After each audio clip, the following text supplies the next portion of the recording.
Are you ready? Live from the Metal Mayhem Studios in Rochester, New York. We are gold.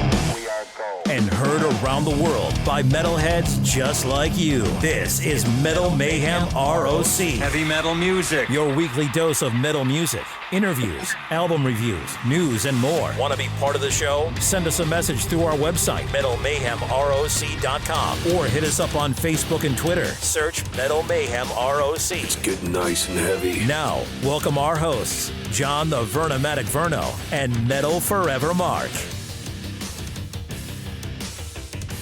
Oh, it's certainly getting nice and heavy. It's Thursday night, it's 8 p.m., and it's time for Metal Mayhem ROC. I'm your host, John the Vernomatic Verno, along with my partner in Metal Cry, MetalForever Mark. Hello, Vernomatic, and Mark Weiss, thanks for joining us. We really appreciate it. The WeissGuy, he's here with a new book, The Decade That Rocked, 1980 through 1990.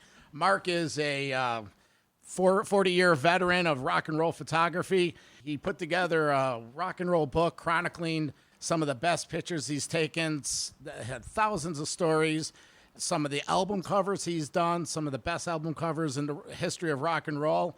And we want to thank him for joining. Mark, how are you, buddy? Thanks for the intro. Really appreciate it. So we decided to do a book. And how did we come about this? Is it an end of the career thing where you cleaning the vaults and said, let's do something with this? How did this come about? I didn't know we did it. I'm teasing you. I'm teasing. I felt like it was such an undertaking. And when I got into this, I signed my contract 7 years ago, believe it or not. And 2 years into it, we decided to change the theme of it. Originally, it was going to just be a book of hair metal. I thought it would be an easy book to do. Just, bands at their highest hair, 1985, 1986, when everyone had high hair, even Ozzy. So that was going to be that was going to be it.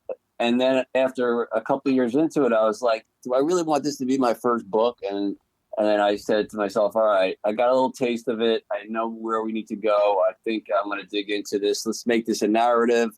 Let's make it be about my life and how I started it, and then how it shaped me, and just kind of make it kind of historic, a little bit of a history timeline, and how my photography kind of like trickled through the 80s, kind of shaped the look of the sound of the 80s, through my photography. And so that's how it ended up. And it was just a really big undertaking. And I, took my time on it, and it's just an editing process after I got to a certain part.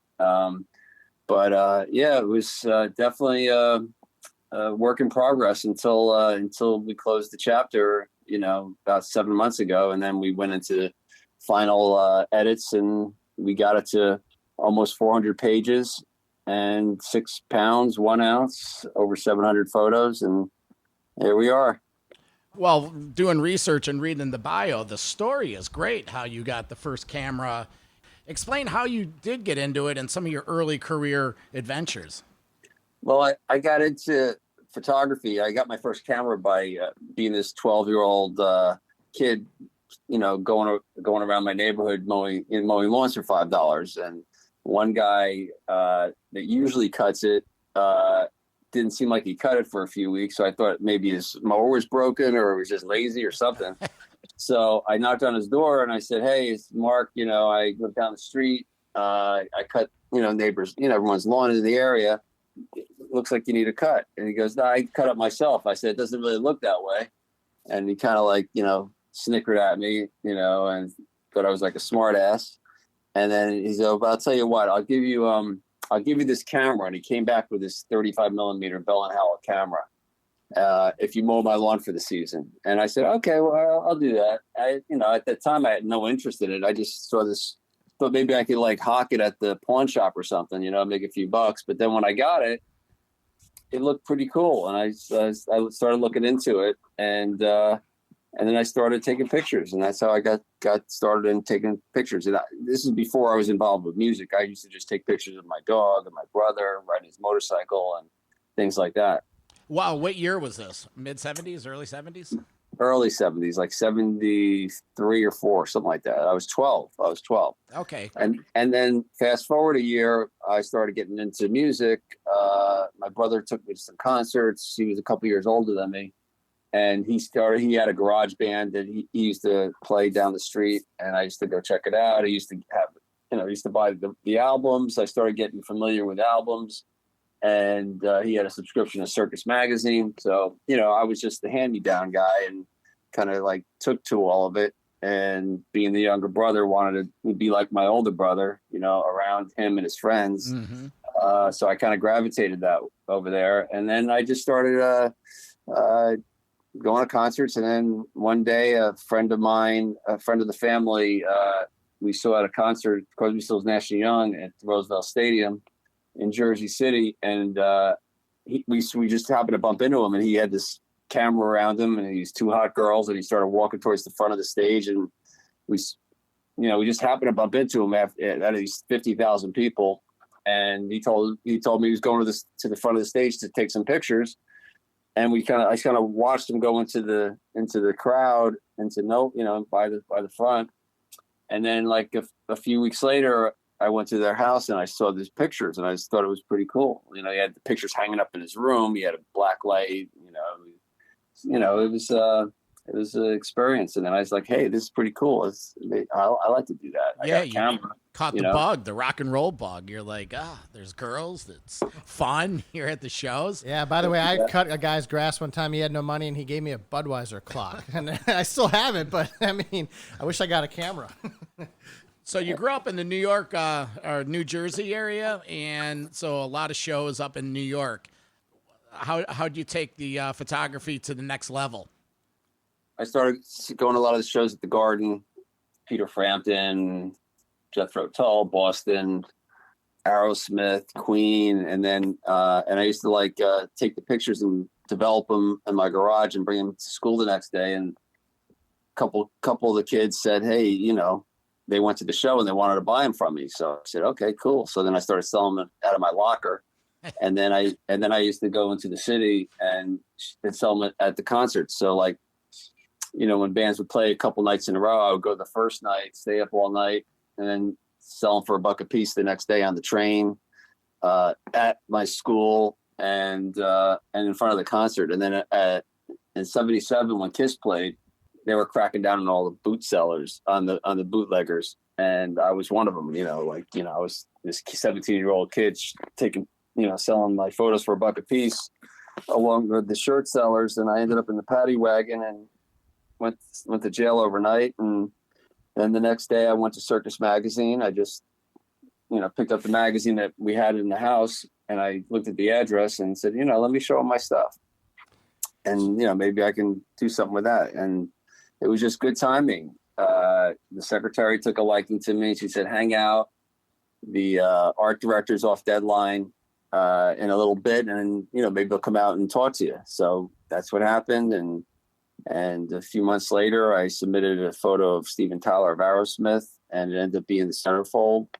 And the rest is that's how I got broken into the business. And every time they needed more pictures, I would have them. And then eventually I worked for them and on assignment, and everything kind of just snowballed. One shoot led to another, and I kept meeting people, and it just snowballed until where I am today, basically. Hey, Mark.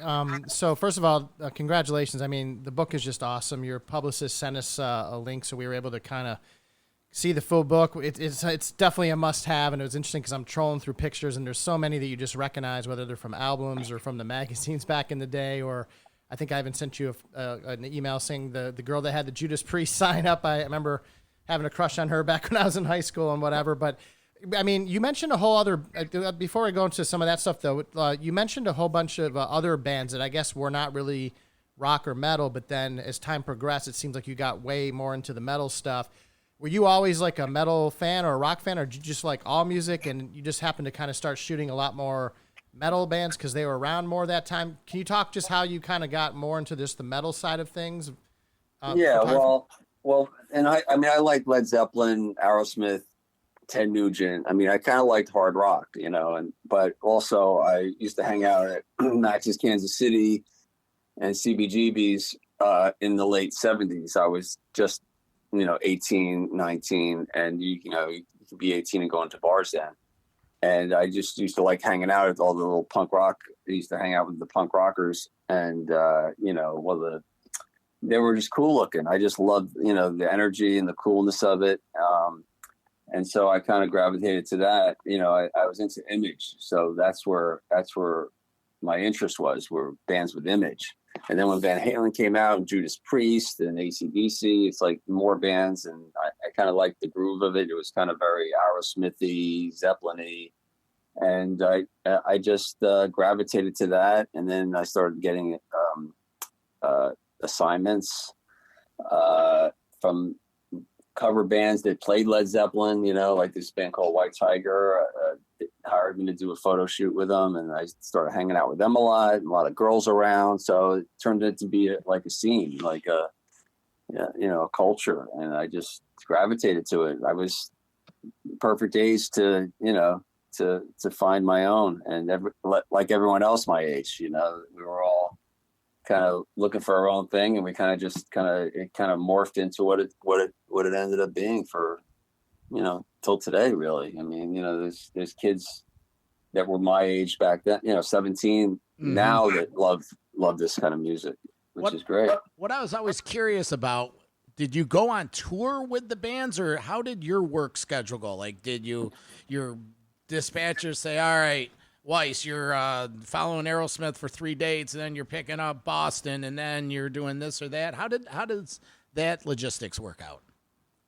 That's just kind of word of mouth. It's just me being a squeaky wheel, and me just wanting to go have fun with the bands and finding out when they were going on tour, and knowing that if I do a photo shoot with the band on the road, that the magazines will buy them from me. So most of my photography was on spec, except for album covers and things like that.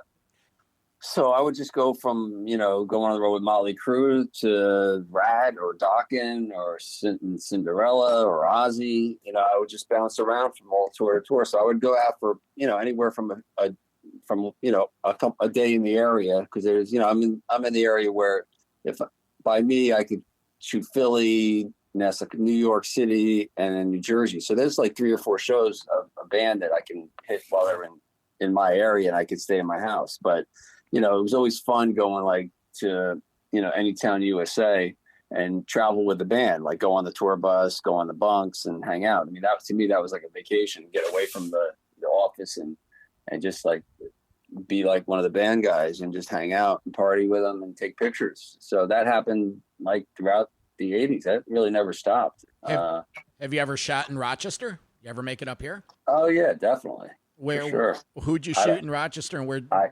I couldn't even tell you who I shot like last week. What venue? Rochester War Memorial Auditorium, or it's all blur at this point? It's all blur, but all that sounds familiar. Okay.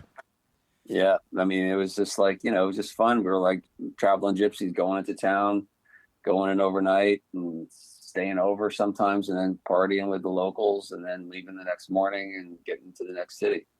It's cool. So, Mark, how do you then kind of transition from being, I guess, one of the guys that are out on the road, and I'm sure a lot of the artists and bands started getting to know you because, you kept popping up everywhere and shooting photos, but then you kind of transition into becoming either friends with a lot of them. They show up at your wedding, or you become almost like a trusted advisor. I mean, I know you had talked about maybe, helping Ozzy discover Zakk Wylde. So how did that kind of morph? Is it just because you just started developing these relationships, and then you kind of built a trust and kind of took off from there? Yeah, I mean, a lot of the bands were just starting out. Like Cinderella just started out. I did their album cover before they even, the first album. A lot of bands, and same with Bon Jovi and Guns N' Roses. I shot Guns right even before their album was released. So you kind of,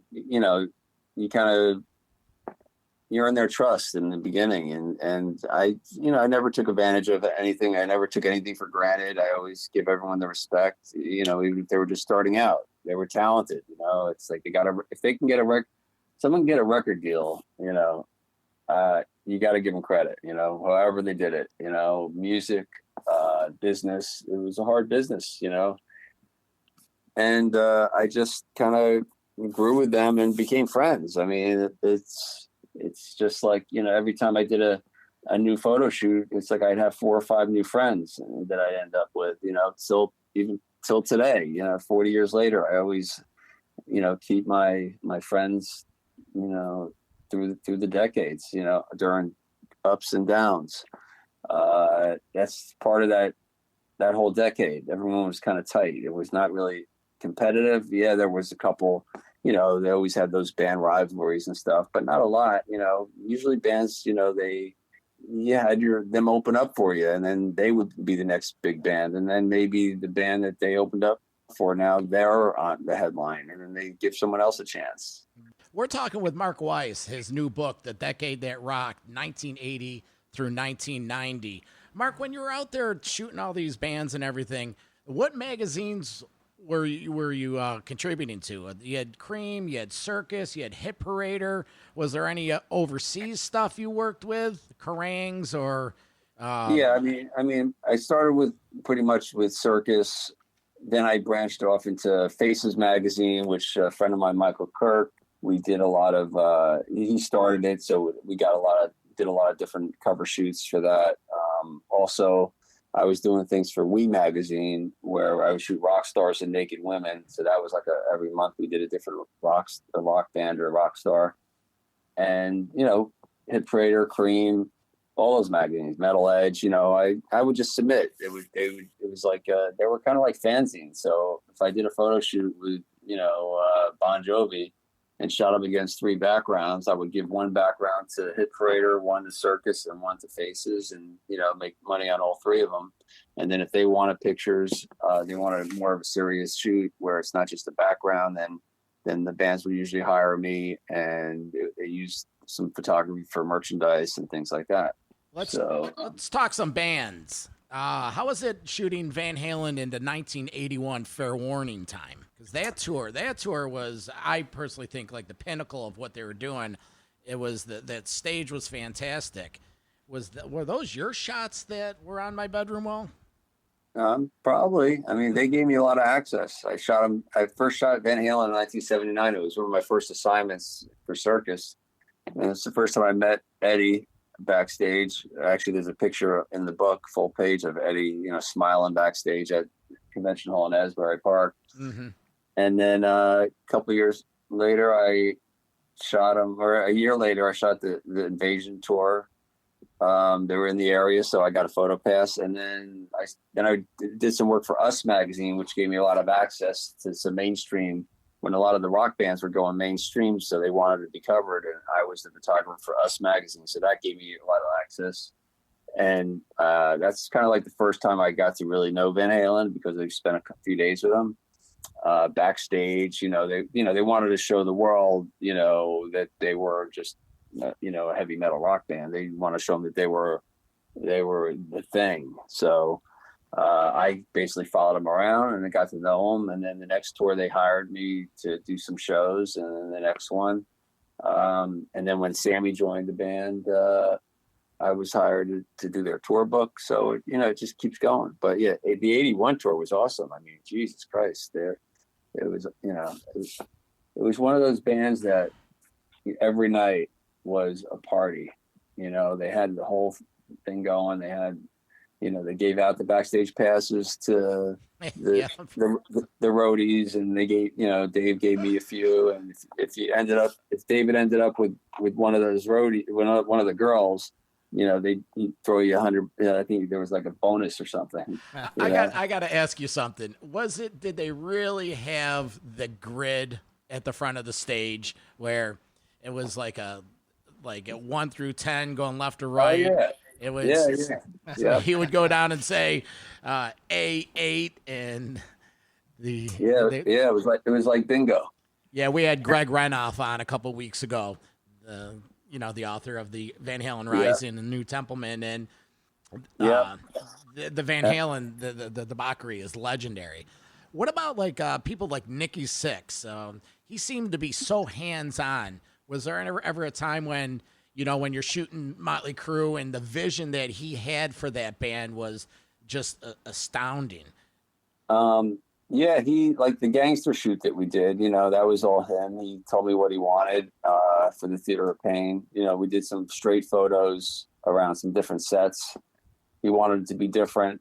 That's when they went, you know, really glam, 85, I believe. And he wanted this gangster out shoot. So we all got him Tommy guns, and we got a old Rolls Royce from one of the movies back from one of the gangster movies. I think they used it in, and I got a backdrop and smoke and it was a big production, and it ended up being in the tour book and posters and all this and that. So yeah, he's pretty visionary. But when you said he was hands-on, I'll tell you a story that when I first went on tour with them, when I was with Ozzy, they opened up. I knew them. I shot them in '82 for We magazine with the naked women and motorcycles, and that's how we first met on that shoot. So we kind of became friends pretty quick. And then in '83, they played the US Festival, which I was at, and I shot them there. And then when they went on tour with Ozzy, I was shooting Ozzy, and of course I was shooting them on theaters, but now they're opening for Ozzy in arenas. So Nikki asked me if I wanted to go on their bus, you know, for a few shows. And I said, sure, why not? I asked Sharon, and she said, yeah, fun. And so as he was getting on the bus, you know, Tommy Lee was on the driver's side, and he kind of put his foot down, and he wouldn't let me go by. He like stopped me. And then Nikki kind of grabbed me and started biting my leg.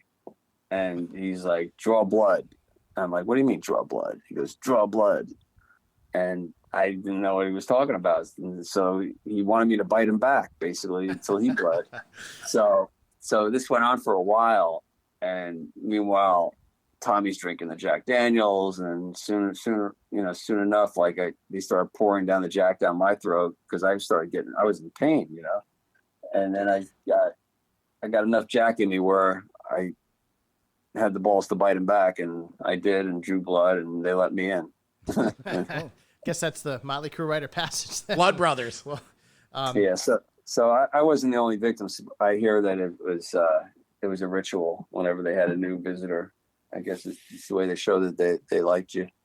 Hey, Mark, it was as I was doing a little bit of show research as well, I noticed like Sebastian Bach had the unboxing video on YouTube, and his reaction was freaking awesome, because he's just like, you know, looking at all these old photos and going, man, I can't believe that one. And how has this whole thing kind of changed now with, you know, when the internet came out, and then, you know, not having to wait to get the, you know, developed photo in the green, you know, in the dark room, like, how's this whole thing morphed as time's progressed?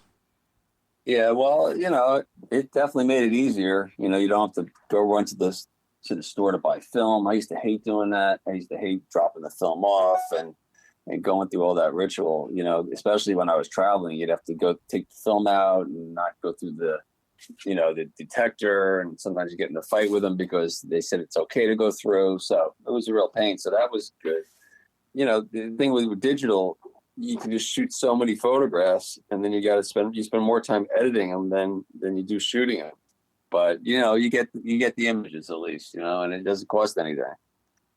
I like shooting digital. As far as the internet goes, you know, it's easy to find out where bands are. You know, before I used to you just have to find out through the publicists when the bands are coming around, or you just got to listen to the radio, and you knew when the bands were coming around, and you know, you usually knew when the bands were starting their tour, and I would try to get on the first few weeks of each tour. So, you know, it's just a lot more homework and a lot more on the phone. We didn't have internet, so you have to go on the phone. And I used to hate calling people up, and, you know, waiting for the call back. Now it's just you send an email and you just keep following up until they get back to you. And if they don't get back to you, then you call. You mentioned shooting the Crue at the US Festival. What was that US Festival like? I mean, I've followed it for years, and I mean, there's just so many great videos, and it's just the fans. I mean, you were right there front row. Were you backstage in the pit? Would you move around? Like, where were you for that whole thing? Yeah, I mean, I was there for Ozzy mostly, but you know, kind of went wherever I needed to go. I got, I found Motley, I saw Quiet Riot. I just, bounced around. It was amazing. There's all those people out there. No one really expected the heavy metal day to do so well, but it really did better than New Wave Day and Rock Day. And that's really after that historic show. I mean, a lot of the record companies took notice. Shortly after that, Quiet Riot had a #1 album on the Billboard charts. It's like the first heavy metal band to go #1. It was right after that. I remember that. It was... Yeah, and they were just an opening band for, I think, Iron Maiden at the time, or Judas, one of those bands, Judas Priest, or maybe Maiden. I saw them open for Sabbath. All right, maybe it was Sabbath. Born Again, but you know how those tours always mixed up. Is there anyone that you didn't shoot that you wish you did? Not in the genre, not in the 80s. Really, I kind of shot everybody. Yeah, I would have liked to have gone on the road with like the Stones or Zeppelin, of course, in the 70s. That would have been cool, or the 80s, or even now. But it just didn't work out. I never really pursued it, and I just kind of went where I was wanted, and where I kind of where the doors opened. So you even got a photo of Jessica Hahn and Sam Kinison here too. I kind of forgot about those two in that video that they shot. So the Wild Thing video. yeah. I would always like to go to the video shoots because everyone was in hair and makeup, and they had some downtime to do photo shoots, and I always took advantage of all that time to get all these photographs. So I was out there doing that. There's a lot of special guests there, so it was like a free for all. And then Jessica Hahn, so I always pull them off to the side to set up a little studio, and that's where I got the shot of Jessica and Sam Kinison. And speaking of heavy metal videos, you were at the classic Warrant Cherry Pie video shoot. There's some awesome photos from that one. How did you find out about these video shoots going on? And I imagine they were going on all over the place, right? Probably in LA and New York and. Yeah, most of them were in LA, and so I was out in LA a lot. I used to stay at Don Dawkins' house and Kevin Dubrow. They gave me keys to their house when they were on the tour, so I had I could stay there for a while and not have to worry about a hotel. And I would go out there for one shoot, and then I ended up there for like a month or so, and just keep people actually thought I lived out there because I was out there so much. But I found out by just keeping my ears open and keeping contacts with the video directors and even assistants and gophers and the record company. So it's just really keeping your ears to the ears open and just making sure you find out about it stuff. We're talking with Mark Weiss, his new book, The Decade That Rocked, 1980 through 1990. I've been doing a little research, and you have a program going on. Any fans in this book, if they spot themselves, has anyone contacted you and said, hey, that's me in Carolina in 88? Yeah, well, the girl in Judas Priest, I was going to ask you about her. She reached out to me, and she was all freaked out. She actually has the original sign and the tickets and some really good stories. She actually went backstage after that show, and that photo was a color photo in Circus Magazine back in the day. And then when she saw the photo in there as a double page spread, she just flipped out. And awesome. we've been in contact with each other.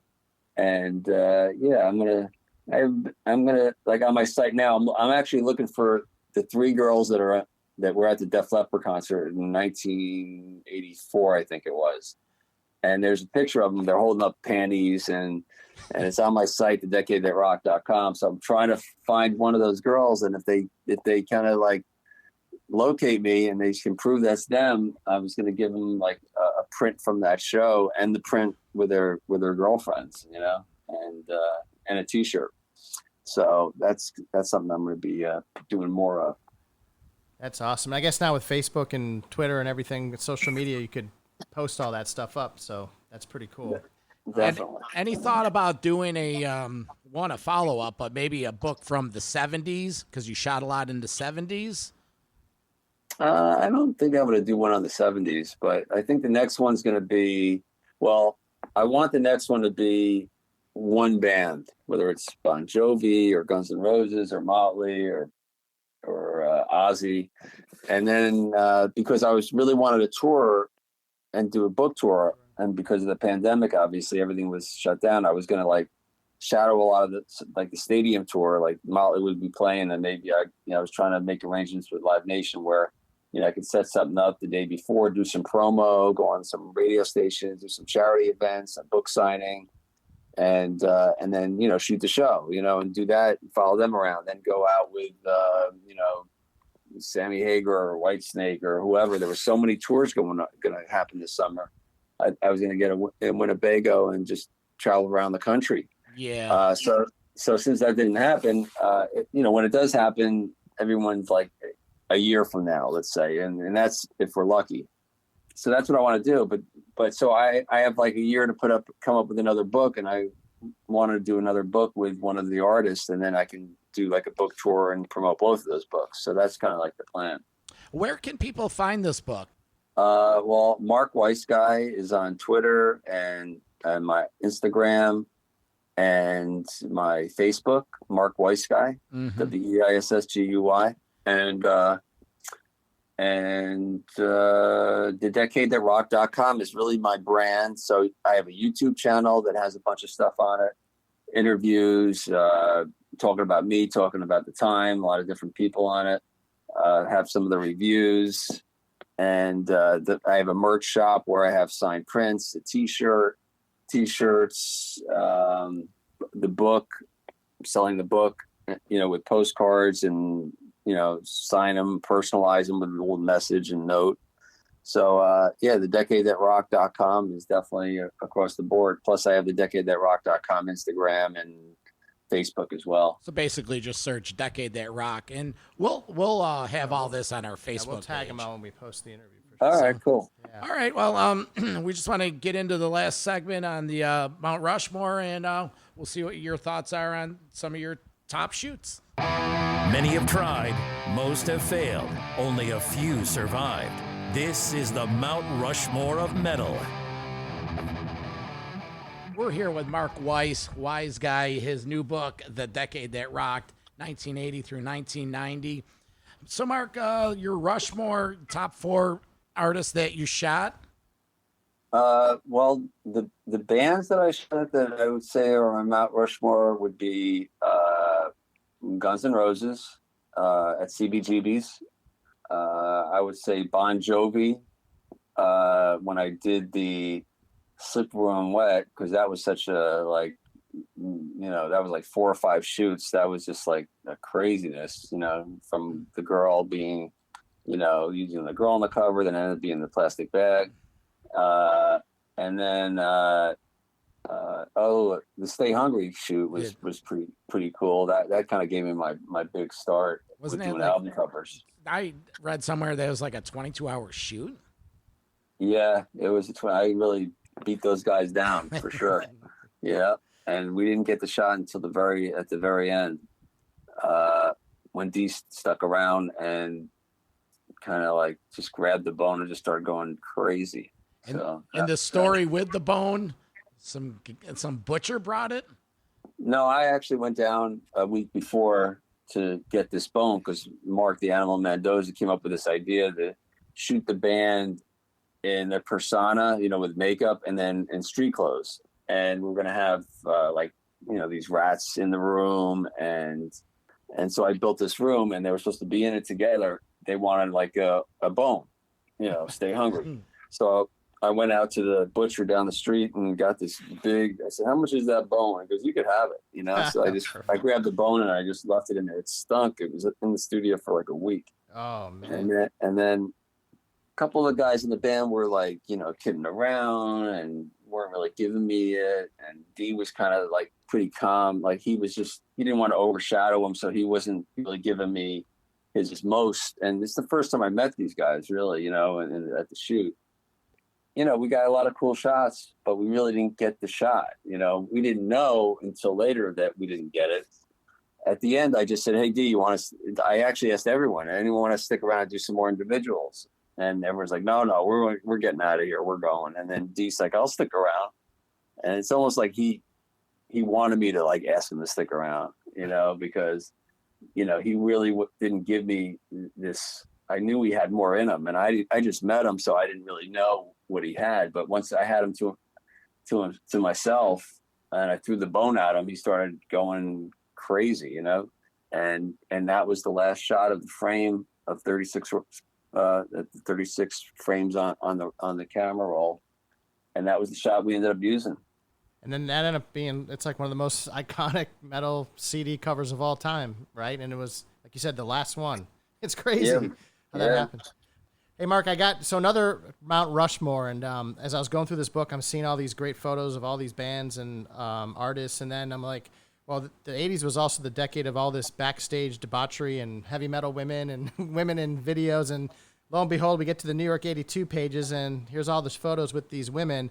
Are there 4 photo shoots that involved heavy metal girls, I guess, for lack of a better term, that stick out in your mind from the ones you featured? I would say that's definitely a Mount Rushmore, the Motley Crue with the girls, because, first we got together and we talked about the shoot, a couple weeks before, and we all got together and got shit-faced and got thrown out of a restaurant, and then we ended up at the Rainbow. But then we got to know each other, and then we talked about the shoot, and then I got the girls at this Jim South modeling agencies where these girls come in and they spin around and they take up their clothes and you pick them out. And so I knew it was going to be a fun shoot. And the band got there, they brought their motorcycles, they brought their candelabras, and, to have this persona like shown to the world like this, like no other band has done before. It just set the stage for who they were and who they are. And, we became instantly like friends. It was fun. Oh, man. I even see Carmen Appice's got his Rock Confessions photo too. I actually remember that cover too. So, man, these are just incredible. Man, you did an incredible job. I mean, this is just any fan of this genre of metal, rock, the 80s, whatever, like, it's unbelievable what you captured and how you put this all together, and all the artists that have come out just saying great things about this book and you and what you've done. This is awesome. We're excited. I mean, I can't wait to get a copy, hard copy, so I have it. But Mark, we'll let you get going. But hey, thanks a lot, man. It's like Mark says, great work. We've been looking at this for 35 years. I grew up on it. Lasting impression, memories, and whenever it's a creative process, your work will stand the test of time, and it's a credit to you. I want to thank you for your work. Thanks. Thanks. And I also have on the YouTube channel, I have a little series that I started. It's called the WeissGuy. It's about these 2 guys from the 80s that never grew up and they stalked me. And I have special guests on it. Like on this first episode, we have Chips Enough and Brian Wheat from Tesla. And it's these 2 guys that sneak backstage and they stalk me. And, it's like a 12-minute little episodic adventure that I'm working on. So that's fun. And I got a skateboard line coming out with some of my images, and also a shirt that's going to be women's shirts and like some of the high fashion boutique stores. So, we're trying to carry on the decade and brand it as it should be. Mark, thank you so much. We really appreciate your time. And once again, great job with this book. It's pretty awesome. All right. Thanks for having me on. Okay. Take care, bud. All right. Bye-bye. Bye. Metal for Life. Thanks for listening to Metal Mayhem ROC. Check out our websites at metalmayhemroc.com and metalforever.com for information on upcoming concerts, podcasts, archives, and all sorts of info. Please like, follow, and share with everyone, even your non-metal friends. Catch us next time on WLFE DB Radio.